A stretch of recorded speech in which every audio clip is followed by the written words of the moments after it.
Yashodanandana Braja Janaranjana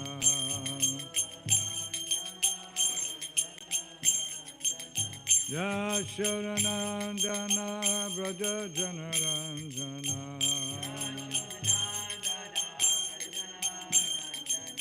Yamuna Tiravanachari Yamuna Tiravanachari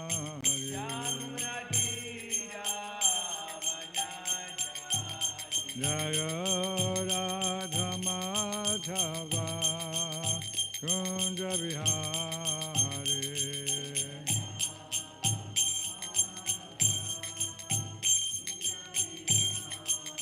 Jaya Radha Madhava Kunja Vihari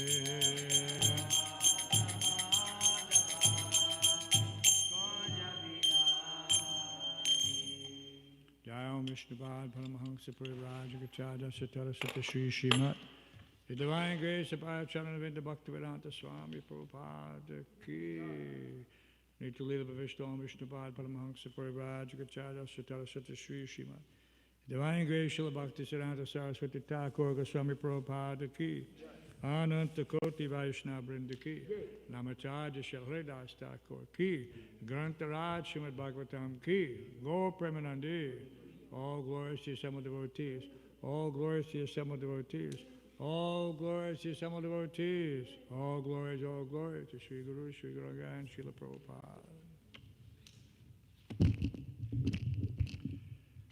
Continued reading from Srila Prabhupada Lilamrita, Volume 6, chapter titled, I Have Done My Part.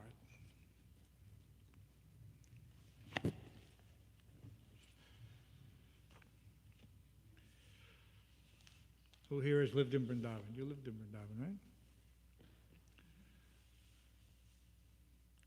Srila Prabhupada's health appeared to be slightly improved. A blessing the devotees and Prabhupada attributed to the constant chanting. Srila Prabhupada even ate and digested some fried food. He also spoke of attempting to resume his early morning translating work.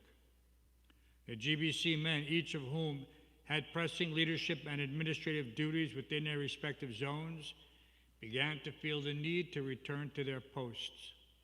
Aside from their chanting shifts in Srila Prabhupada's room, usually for 3 hours twice a day, they had no other service in Vrindavan. The weather was also unbearably hot, up to 120 degrees. When some of them expressed their plans to return to their areas of work, Prabhupada gave his permission. They had been together for a week, and now one by one they began to disperse. Within another week, most of them had left Vrindavan. Srila Prabhupada and his small staff remained, and the constant chanting continued, performed by the devotees of the Krishna Balaram temple. As June came in Vrindavan, the weather remained very hot. The sky, which had been a clear blue, turned hazy as the first moisture arrived. Between noon and 4 p.m., the ground was too hot for bare feet, and the residents of Vrindavan would stay home, confining most of their activity to either the morning or the late afternoon and evening. Even eating was excluded from the midday, since the heat killed the appetite. The Jamuna was shallow and hot, giving little relief. The cows were gaunt from lack of grass and feed, and occasional hot, searing winds raised dust clouds. Flies and mosquitoes died in the air. One of the few pleasant features of summer was the fragrance of bale flowers that climbed along the walls around Prabhupada's garden, somehow thriving in the dry heat. In the first days of June, Srila Prabhupada experienced some hope of recovery. He asked to resume his morning rides, and when being brought down to the car, he said, "Soon I will get down and walk myself." His old friend from Allahabad, Mr. Ghosh, came and diagnosed his disease as anxiety for the devotees and the Krishna consciousness movement. This Mr. Ghosh's Tarun Kanti or the father of Trunkanti. I can't remember which one. Very nice gentleman. They had a newspaper in Allahabad, the Patrika something, very famous newspaper. And he always used to come to Mayapur. We would see him, or we would see him in Delhi sometimes. The son was an minister, MP, Minister of Parliament. Sometimes we would go to see him, or sometimes he would come to Mayapur or Vrindavan. All these old gentlemen, they're not there, but you can see from their demeanor what the culture was like during Prabhupada's time. Very distinguished, sober, and serious, and almost all Vaishnavas. The son, of course, was not as devoted as his father was, but still he was a devotee. And he would invite us, and we would go, and we were like, for them to appear together, we were like showpieces, because we were Americans. And so when we would chant shlokas, then everyone would be somewhat surprised. And so, but it was good for publicity. And in this way, it was useful at that time for the movement. We didn't mind. Although we knew that we were being used in that sense, we didn't mind.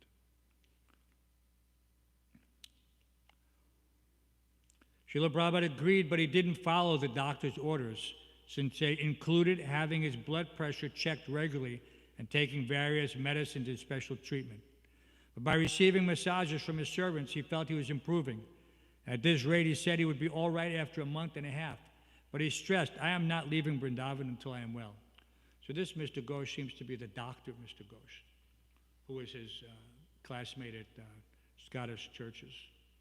That's a different Mr. Ghosh, not the... Because there's two Ghoshes in Allahabad. One was a newspaper man, one was a doctor. This doctor, maybe you've heard in the Mayapur class, the Prabhupada was saying how his friend, Dr. Ghosh, who was a student, he said in those days, the medical doctors, the professors were all Englishmen. So in the class, one time, the professor said, in England, 75% of the student population is infected with syphilis. And so Mr. Ghosh, of course, in India, it's unheard of. They said, oh, horrible. And the Dr. Ghosh said, why are you saying horrible? For a medical man, disease is disease. In your country, 90% of students suffering from malaria. So why you make distinction between this disease and that disease? And Prabhupada said, yes, that is correct. For a doctor, disease is disease. You don't make a distinction. This disease is caused by this thing, and this disease is caused by this thing. So in the same way, we also don't approach this interaction. When we're on the streets distributing books, we don't ask, is this person a pious person, impious person? Is he a Christian, Hindu, Muslim? This is not our business as doctors, is to treat the disease. Well, Prabhupada gave us that instruction. When my friend Toshan Krishna asked Prabhupada, should he continue his medical studies? Prabhupada said, there are enough doctors of the body. You should be doctor of the soul, doctor of the spirit. And so in this way, he dropped his medical studies. Even though everyone in his family was a doctor. Father, mother, everyone like that. So and Prabhupada wasn't keen on this. You can see why. The necessity is not that we should take up some profession, which is limited, but that we should be able to treat everyone with the medicine of the holy name. So Prabhupada was very measured in his responses. And when he quoted that how his friend, said horrible, all the devotees laughed somewhat. Because it was a little interesting. Prabhupada is very open, very straightforward. In that sense, his delivery was very innocent. Srila Prabhupada ki. Prabhupada has done his part. The rest is up to us. Are you ready? Chaitanya, are you ready? Prabhupada said trying means doing. Okay, that's another thing to remember. Prabhupada said trying means doing. Nobody keeps the place marker in the Śrimad Bhāgavatam. So it is 15th chapter, text 9, Hadai, can we confirm? 15th chapter, text 9.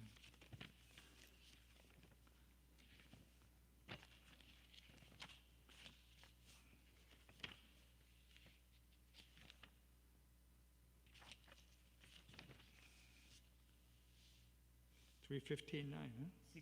16. I was wondering. 3:16:9. That's why it's important to keep those markers, right?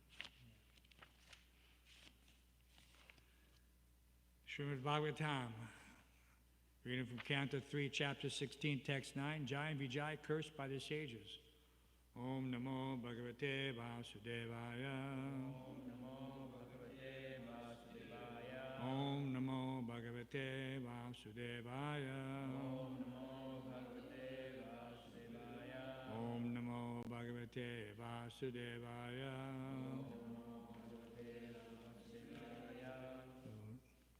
Yesham Vibharmi Aham Akanda Vikunta Yoga Maya Vibhutir Amalangri Raja Kiritai Viprangs Tu Ko Na Visheta Yad Ahanamba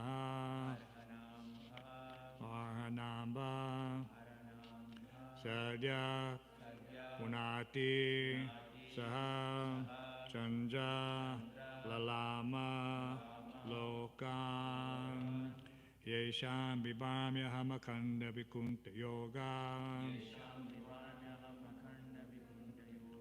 Maya Vibhuti Amalangri Rajakiritai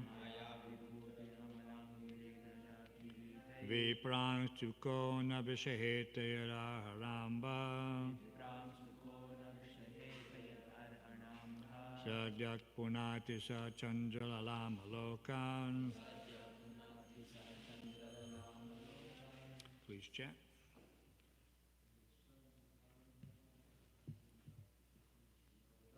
Yesham Vibhamya Hamakanda Vikunta Yoga Maya Vibhutir Balangri Rajakiritai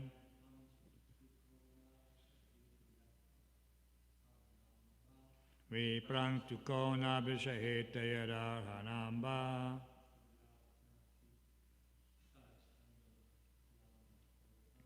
Sajak Punati Sachanda Lalama. Ladies.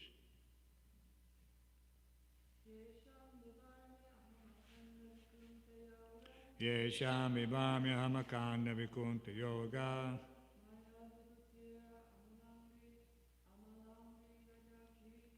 Maya Vibhuti Amalangri Rajakiritai Vipram Tukona Vishaheta Rahanamba Sajak Punati Sachandalalam Alokan. Anyone else?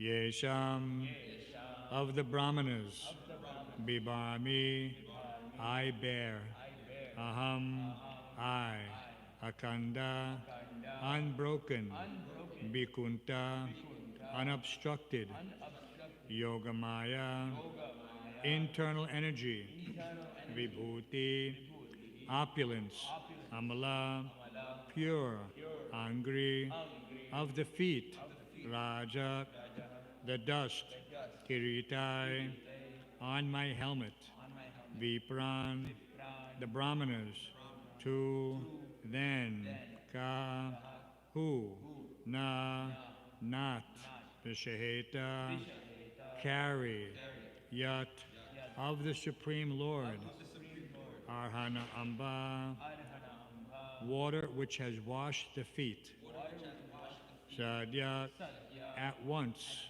Punati, sanctifies, Saha, along with Chandra Lama, Lord Shiva, Lokan, the three worlds.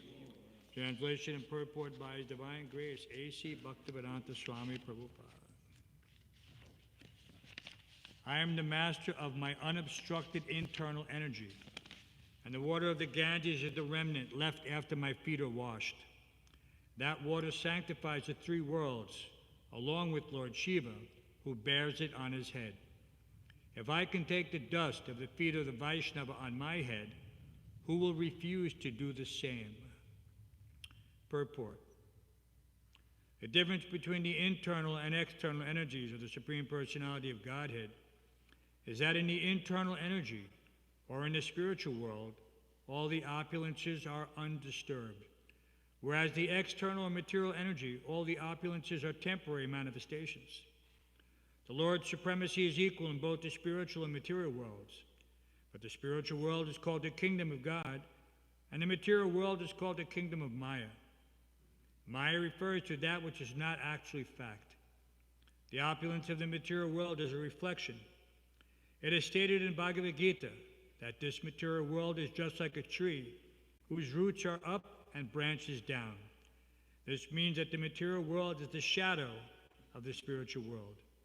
Real opulence is in the spiritual world. In the spiritual world, the predominating deity is the Lord himself, whereas in the material world, there are many lords. That is the difference between the internal and external energies. The Lord says that although he is the predominating factor of the internal energy, and although the material world is sanctified by just the water that has washed his feet, he has the greatest respect for the Brahmana and the Vaishnava. And the Lord himself offers so much respect to the Vaishnava and the Brahmana. How can one deny such respect to such personalities?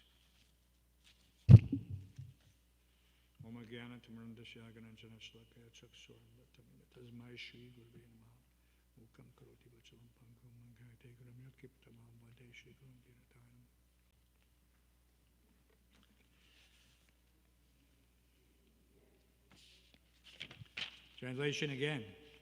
I am the master of my unobstructed internal energy, and the water of the Ganges is the remnant left after my feet are washed. That water sanctifies the three worlds along with Lord Shiva, who bears it on his head.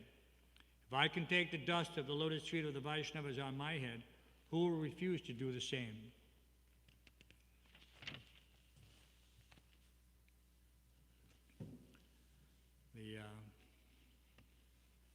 This one word, akhanda, is interesting. And in relationship to the 24-hour kirtan, it's called akhanda kirtan, uninterrupted, like that. So that is something. And so we can appreciate that the Lord's activities in every respect, whether it's the chanting of the holy name, we see prominently featured in Srila Prabhupada's Antya Lila, his Antim Lila, as that his only desire was to be surrounded by devotees chanting Hare Krishna. Wasn't asking for any other opulence or any other comfort. In Vrindavan, you can see it's 120 degrees. There's no relief from the heat. In Prabhupada's room, we had it's called a desert cooler, an air cooler, to moisturize the air. But once the air becomes filled with humidity, then that desert cooler is no longer useful. So then it is just oppressive heat and high humidity, and that combination can be intolerable for most people, especially those who have no experience with it. If you live there after some time, you can get used to it. But in general, not many devotees used to go to Vrindavan in the summer.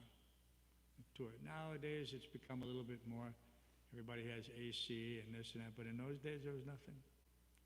You just had to make adjustments. And the first adjustment, of course, is to control the mind and the senses. You know, and that, and we even see how it was related how you don't have any appetite in the afternoon. So in India, basically everyone eats one meal in the morning. and then some light, something. We used to live on what they call nimbu pani, and not sweet nimbu pani. They had namak, salty nimbu pani, because your body needs salt, doesn't need sugar in the summer. So these things, you have to learn these things when you go there. It's like,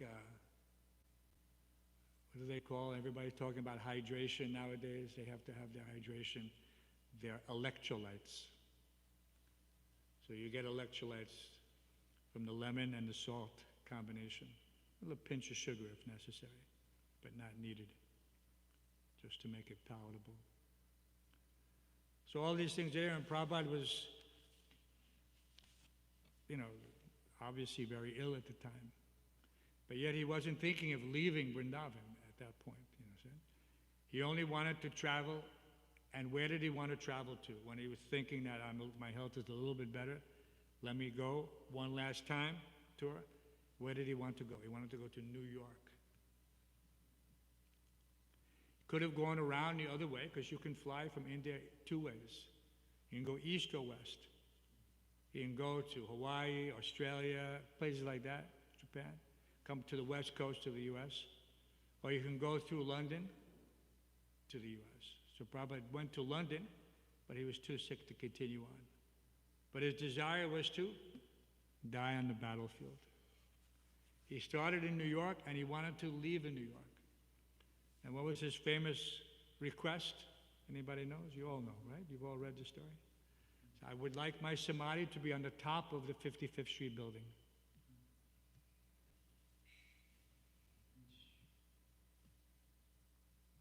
So, what does that mean? Of course, if the samadhi is there, Prabhupada is very intelligent in all this. He knew that if his samadhi was there, the building could never be sold. And unfortunately, it was sold. So these things, one has to follow carefully the mood of the spiritual master. His instructions are always there. We all know them. And also, one has to be receptive. That what does the spiritual master want? One should be able to not speculate, but he should be such a attentive servant that he can anticipate what the spiritual master's needs are. And of course, for us, we understand. Even today we saw that Prabhupada said, and I sent it around to the residence chat, that our main business is to distribute books. That's our main business. And before there was books, everything was Harinam. But once the books are there, everything is books. But the two can go on simultaneously. But you cannot have one without the other. You cannot just do one and neglect the other. Doesn't matter which way you view it, whatever your viewpoint is. Must be done simultaneously in order to fulfill the complete order of the spiritual master. So this is how, in order to remain an instrument, one has to daily practice strictly following his vows. In this way, Krishna will use him, the spiritual master will use him. Otherwise, he will be neglected. Sometimes we see in material affairs that the parents pay more attention to one child as opposed to another, because one child is more attentive to the needs of the parents, or more submissive to the needs of the parents. And other children are maybe more aloof, so the parents are not so inclined to pay attention like that. So in this way, if one is neglectful of his vows to the spiritual master, it's not that the spiritual master is not favorable to that person, but he sees that this person doesn't really need me, or he's not looking to, how can you say, maintain his relationship. And we say, and how does that happen? Then the child leaves the house. Right? He goes away. So some children stay and some children go. They're still connected, But that connection is no longer the same as it was when they're in the household with the father or attentive to the father's desires and wishes. So one has to consider all these things very carefully. It is not just we hear these things scripturally and we can appreciate, but the tradition, and sometimes in the West we neglect the tradition, is that the relationship between the spiritual master and the disciple should never be broken, just like a marriage. One has to remain faithful. There may be challenges. There may be certain circumstances. Like Prabhupada says in the lecture that the wife should be a faithful servant to the husband, but the husband should be 100 times faithful servant to Krishna. Then the relationship is valid.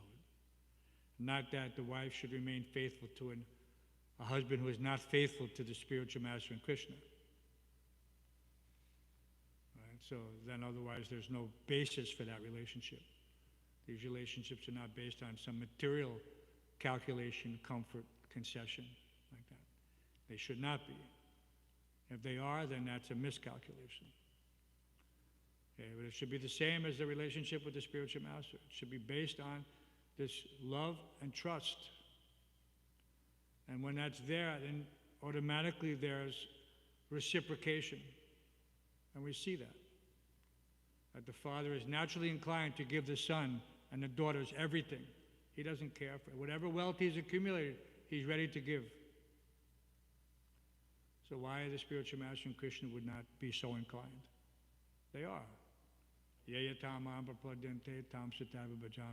As these surrender unto Krishna, I reward them accordingly.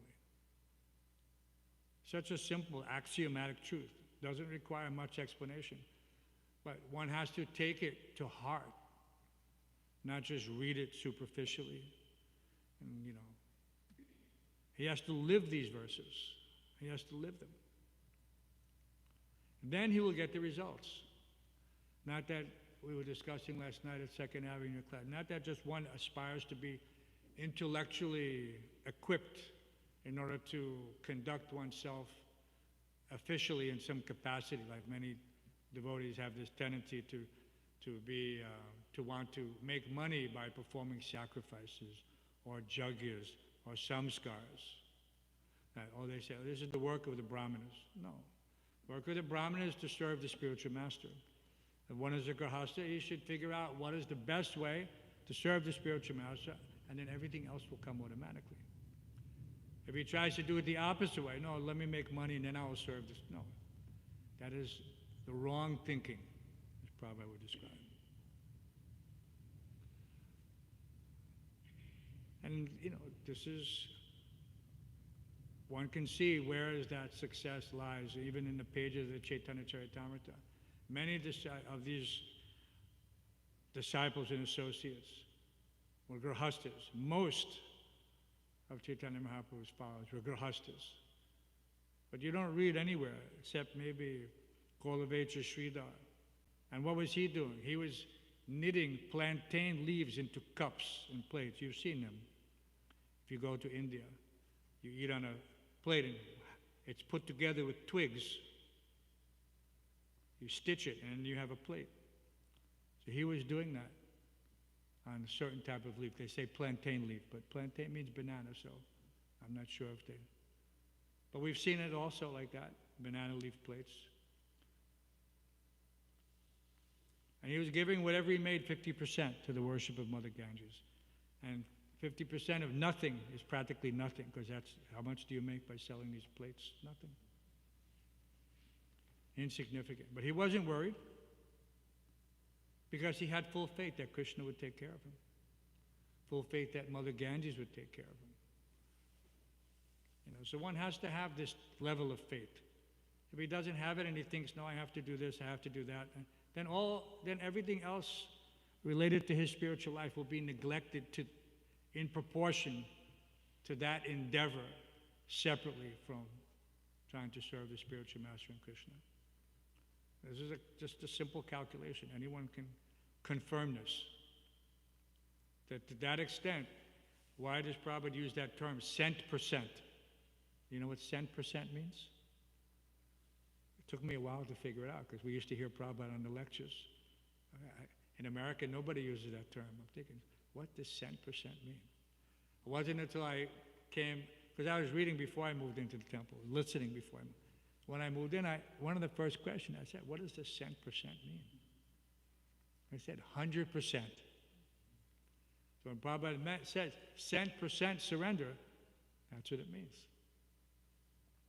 And Prabhupada's life is a sterling example of this.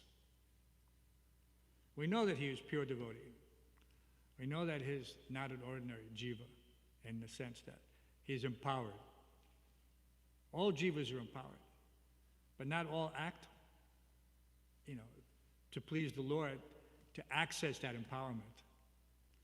When one distributes books, he's empowered, and not an ordinary activity to distribute these books on a regular basis, to interact, And every book distributor realizes that this is Krishna directly reciprocating. But he can't become puffed up. He can't be thinking, oh, now I know how to distribute books. I can distribute to anyone, anywhere, anytime. No, this is not. Then he will not get the result.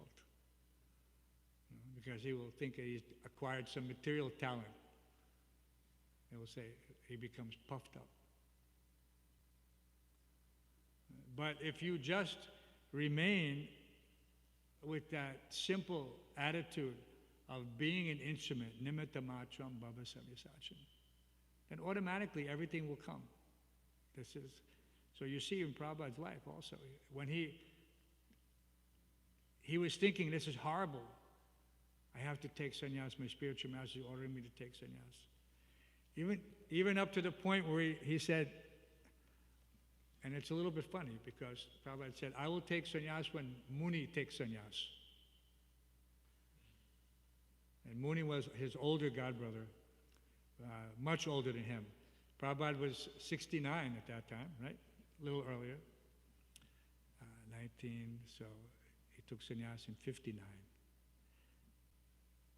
So that was 6 years before. So he was just 65 or so at that point. 64. So he's thinking, I will take sannyas when Muni takes sannyas. So Muni he's already 93, he hadn't taken sannyas. So as soon as he said that, Muni said, I will take sannyas. So in that sense, Prabhupada was tricked by his own vow. And sometimes one has to do like that. Krishna tricks you. Krishna tricked him by removing all of his opulence. Prabhupada was a very successful businessman. But things took a downturn.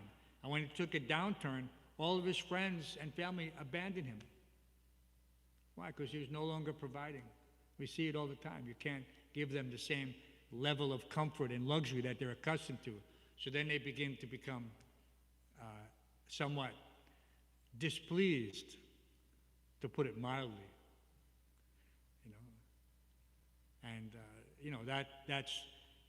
That providing for the family affords a certain level of respect. And so when it's no longer there, then the respect is no longer there. And Chanakya Pandit has a saying in that regard. He says, one should not remain in a place where he gets no respect, no knowledge, no wealth. So Prabhupada then made some arrangement to, again, like what happened? What was that famous verse? Tea or me? That famous pastime? His wife was trading his Bhāgavatams for tea because they had no money. In India, you don't pay, when they bring tea to you, you don't pay them on the spot.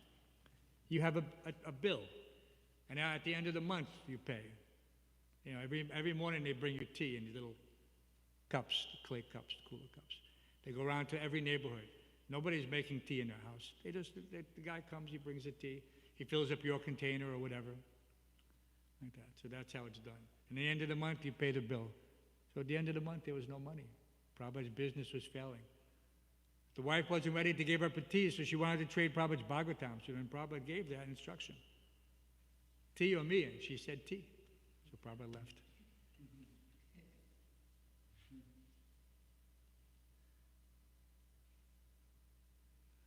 So in one sense, it may seem a little whimsical or capricious, but these are the points at which one has to make a decision. And you see from Prabhupada's decisions, what is the result? Palam parachiyate. You have to judge a thing by the results. He left, he went to Vrindavan to follow the orders of his spiritual master. He knew he had to do that now at this point. He could feel himself compelled by circumstances. And he writes like that Krishna is also called Hari, one who takes away everything that's obstructing the path of spiritual life. So we should be very careful to be aware of these opportunities, not obstacles. They may seem like obstacles, but they're actually opportunities for us to go to the next level, to become more serious, not to become necessarily more studious. If what you have read so far has not had any effect on your ability to surrender, then your reading is useless. What is the point of your reading? The whole idea is to come to the point of surrender. Krishna speaks the entire Bhagavad Gita, 700 verses, and the last verse is Hansarupa. What is it? Sarvadhamam pratyajamamekam sharanam. Abandon all varieties of religion, just surrender unto me. So, all that, why didn't he just say it in the beginning to Arjuna? Could have saved 45 minutes. You know how long? Discourse? 45 minutes. Whole Bhagavad Gita in the middle of the battlefield. 45 minutes. Because Arjuna wasn't ready. And of course, he was there in order to reestablish the science as it is that appeared to be lost. This was an important thing. So we're also in a similar position. It may not seem so obvious. Maybe we just think, oh, I'm just part of this society. It's kind of like, a spiritual place, and there's many such spiritual societies. What is unique about this one? What's the difference? Why not be with this group or that group or this group? Because there is no other source of pure, unadulterated spiritual knowledge. It doesn't exist. No, not even other paramparas have been able to maintain this. And there are 4 paramparas. Sri, Lakshmi, Kumar, right? Everything is there. Knowledge is there. But it's no longer carrying the potency that we see has been maintained in this Brahma Madhva Gaudiya Sampradaya. If one wants to. Just like if I give you something very valuable that can be utilized, but you don't know how to utilize it properly, instead you put it away and you forget about it, then this is a great misfortune. That's why we say utility is the principle. It is not something that Srila Prabhupada coined. This is not his invention, this term.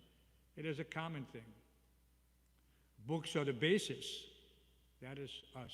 That is what we contributed to that saying. Purity is the force, utility is the principle. Right? These things are there. But we have to be instruments, fit instruments, not broken instruments. Not a hammer without a head or, dull scissors. It doesn't benefit us and it doesn't benefit anyone else. You have to sharpen your skills. Right? Isn't that a common insult? They say about someone, they say, he's not the sharpest knife in the drawer. Everyone's heard that, right? So our duty is to be the sharpest knives in the drawer, so that when we go out, we can present this information in a manner that people can accept easily, because that is also there. Susukam kartam avyam. Everlasting joy fully performed. People see this and they want it. They say, why are you people so happy?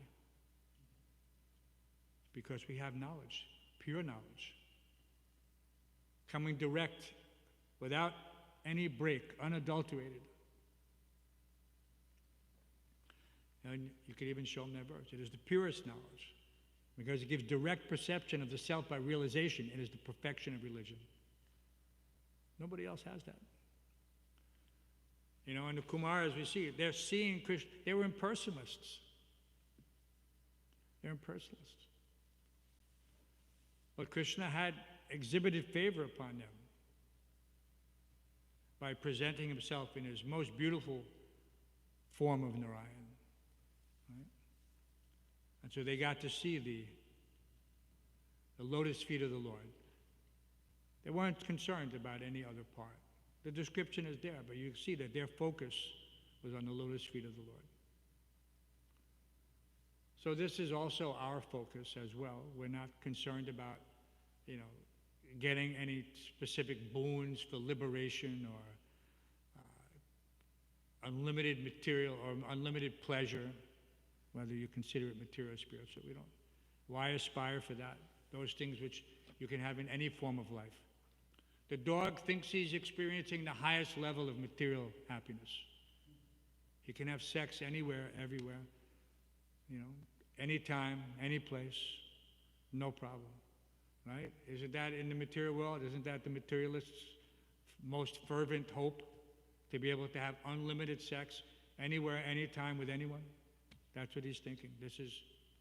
That's for him is heaven.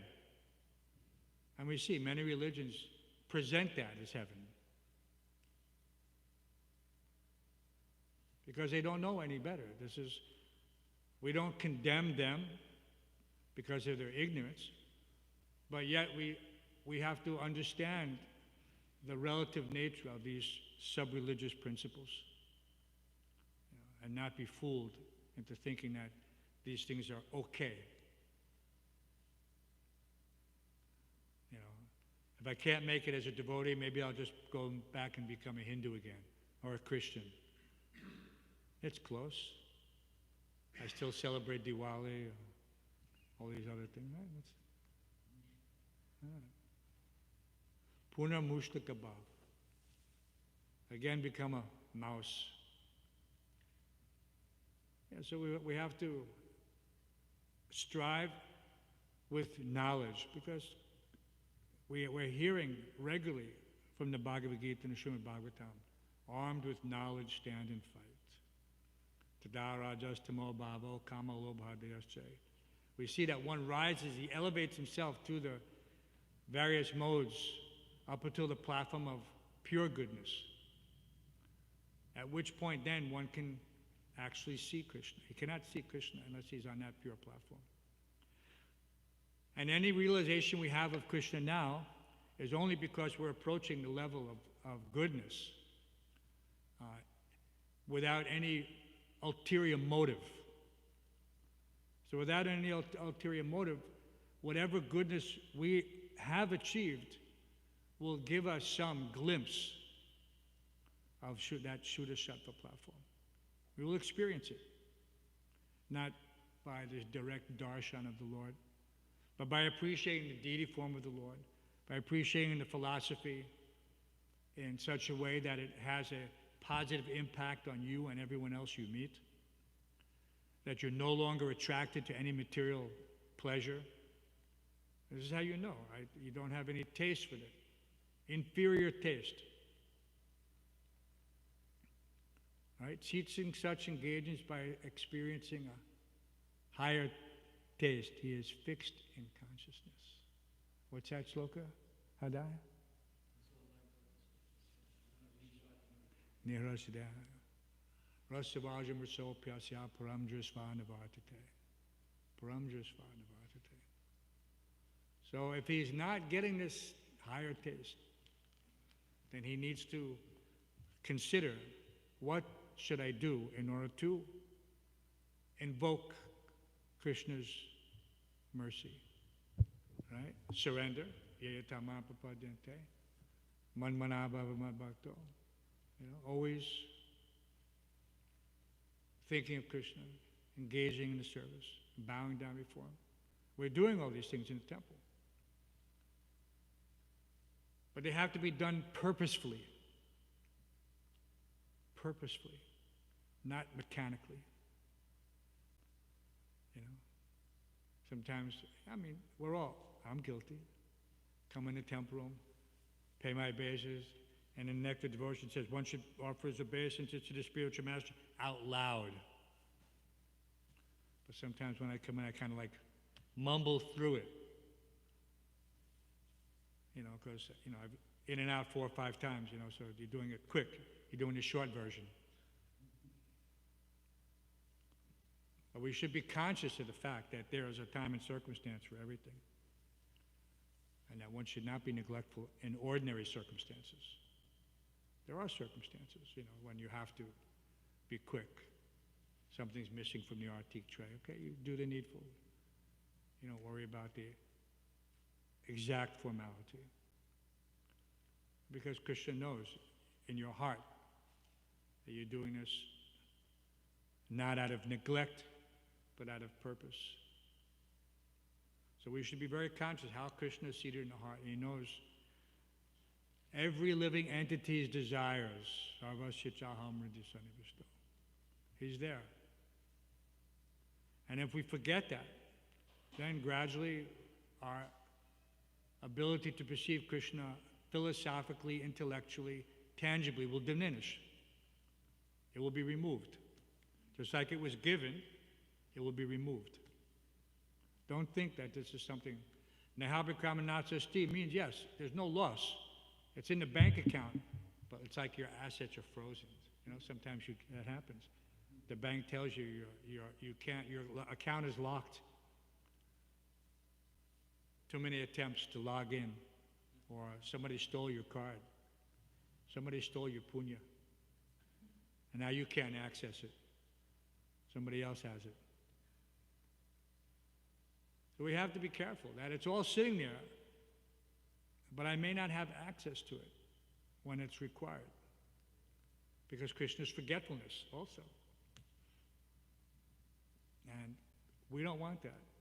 Nobody wants that. We want to remember Krishna. Satatam kirtayanto mam yatantaschadya devrata.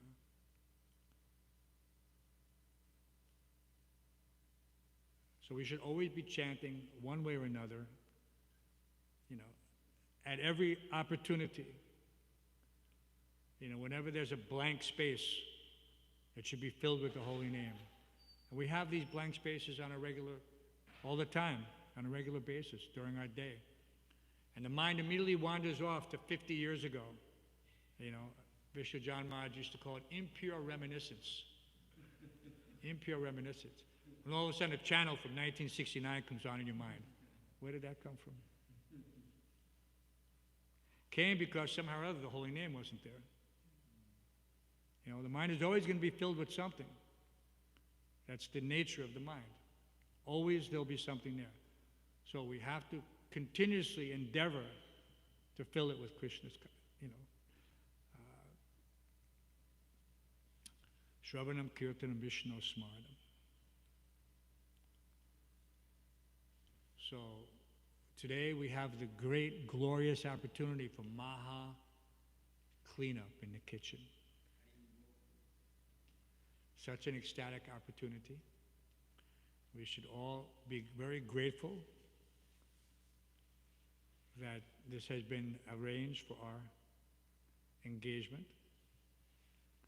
And no one should think that, this is some hard work, or this is purifying. More purifying if you're a little bit hesitant and you surrender to it. So, in any way you look at it, you'll get benefit. You'll get more benefit if you just surrender without any hesitation, like Prabhupada said. That verse, that word in the lecture Prabhupada kindly defined for us. There are many definitions. Sarvatmana. Sarvatmana. He said that means full surrender, sarvatmana. And then he defined full surrender means, right? What is that? With all your heart, no reservation. The reservation doesn't mean like airplane reservation or train reservation. Reservation means what you hold back in reserve. Because Krishna's, it's nothing for a rich man to give $1,000. It's like you giving a penny. Now, Krishna is not seeing what the person gives; he's seeing what he holds back in reserve. So Prabhupada said, Sarvatmana means full surrender with all your heart, no reservation, means no holding back. No holding back. So we have the definitions. Now we have to implement. We have to apply. Applied knowledge becomes what? Realization, knowledge, wisdom. Gyan Vigyan. The difference between those two words. Gyan means knowledge, Vigyan means realized knowledge. It's like you read in a book or you watch a YouTube video how to fix something. So, but until you do it, you don't have realized knowledge. You only have the book knowledge. But then once you're done, you have that realized knowledge because every step now has been acted upon and the result is seen. Hopefully it's a good result. You didn't put it together backwards, reverse the polarity, blow up the whatever. So yeah, so everything is there. But we have to surrender. And then the more we surrender, under difficult circumstances, the more Krishna reciprocates. Srila Bhaktisiddhanta Saraswati Thakur was the one who said, don't try to see Krishna, just act in such a way that Krishna sees you. And of course, we heard that directly from Prabhupada, by his kindness. And the words of the spiritual master, right, are the only means by which we can elevate our consciousness, purify our consciousness. So we should be very careful. Whatever it is we've read, we should act on. And it should not just be some half-hearted attempt. It says that we should engage the conditioned souls by giving them, like we see that person who's prepared. He always has a mantra card, a stack of mantra cards with him wherever he goes. Even if he's going out to, what's that store? Whole Foods. And every devotee goes to Whole Foods. Or Trader Joe's.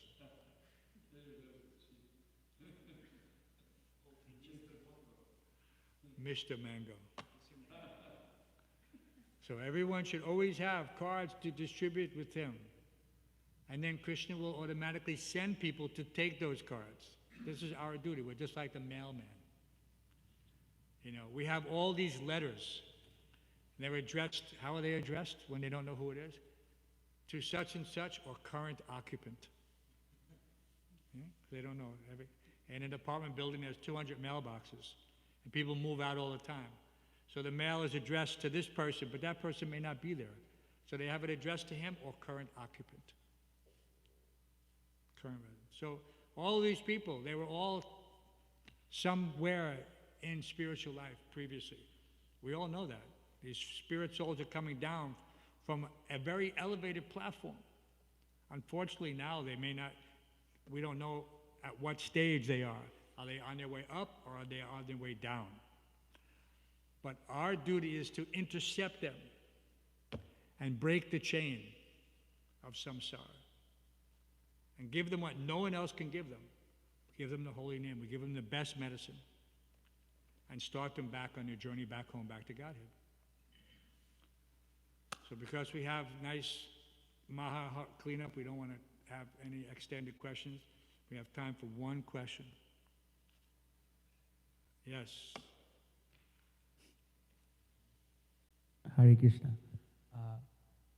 You were mentioning a nice point, and it just reminds me of the story of Srila Bhaktisiddhanta Saraswati Thakur of the person using the shalagram to break open the walnut.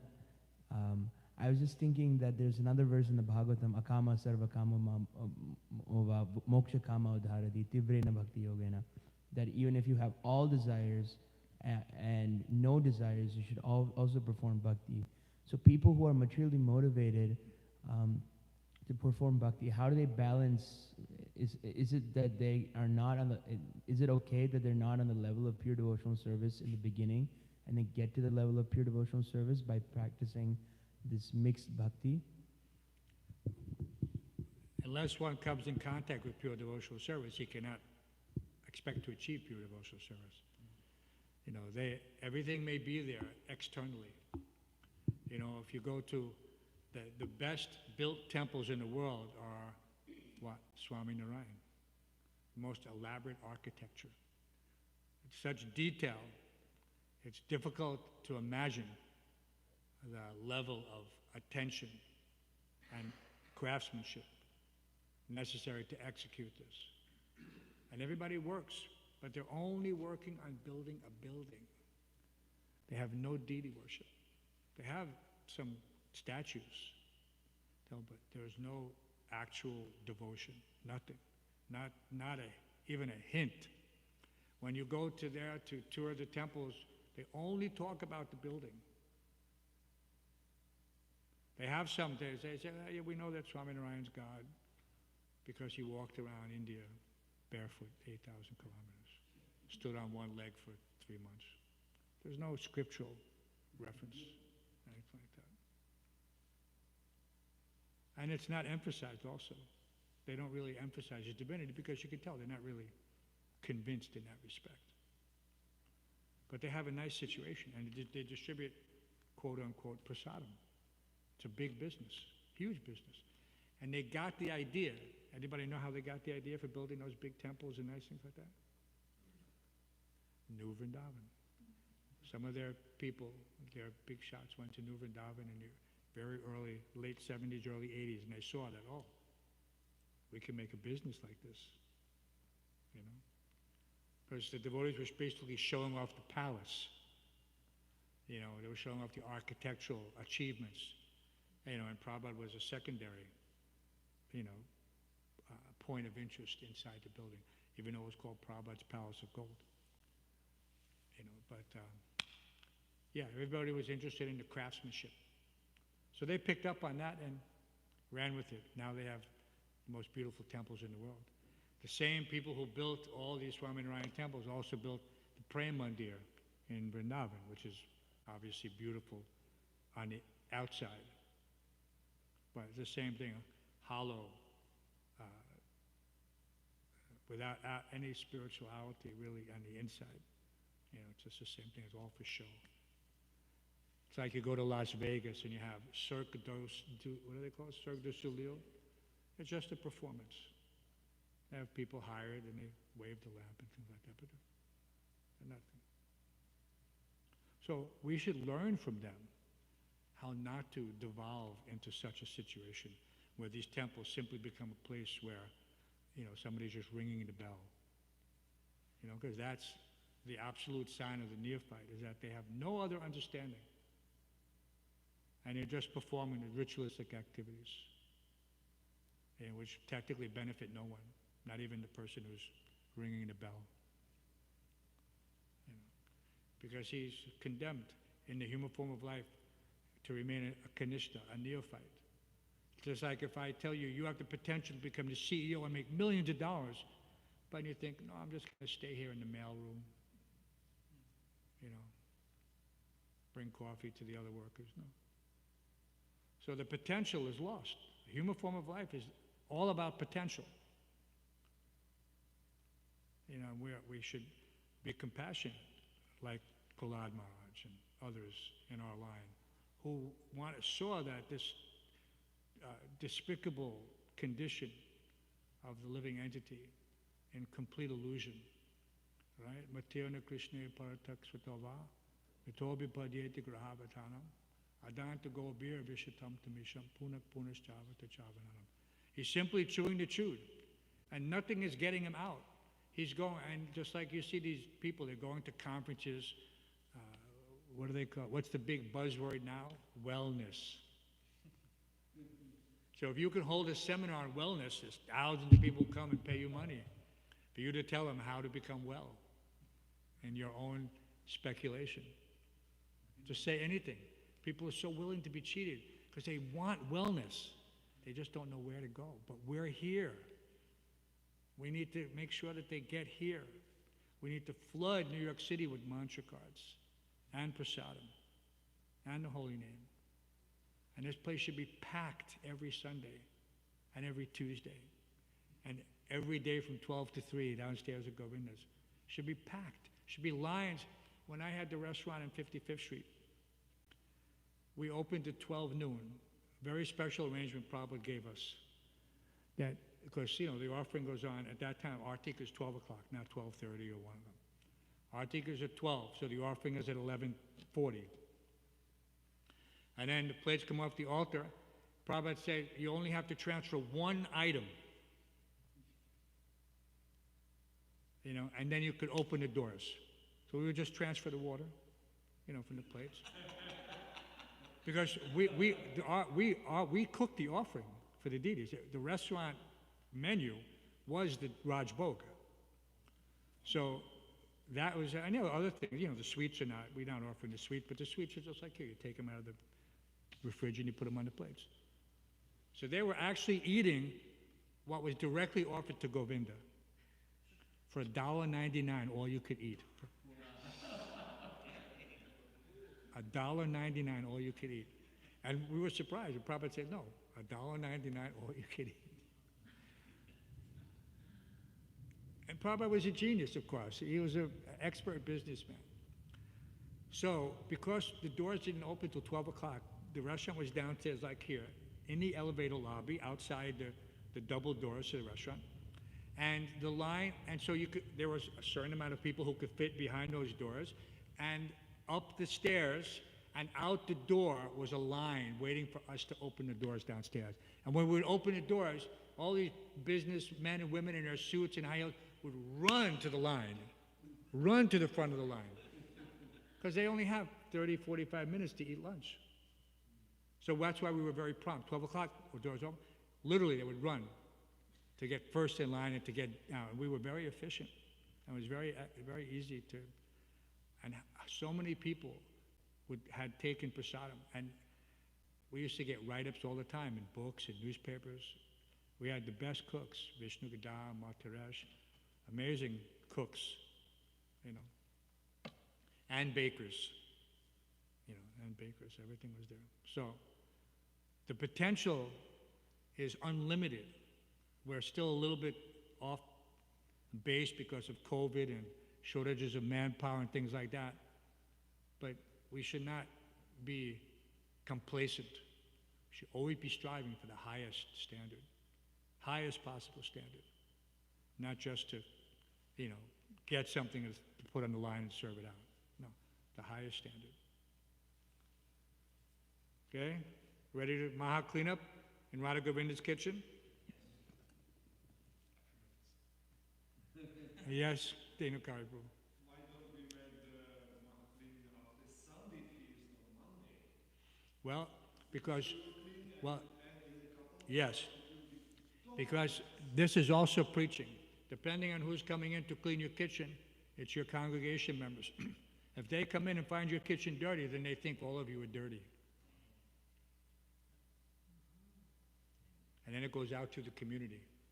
These people are not real devotees. They don't know how to clean a kitchen. Does anybody want that?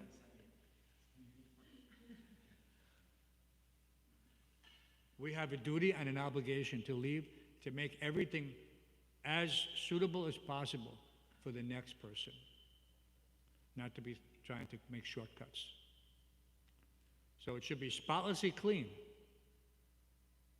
Spotlessly clean. Perfectly organized. Hats off to whoever's organizing the Didi Boga in those nice trays. You know, very nice. So, any other? Śrimad Bhāgavatam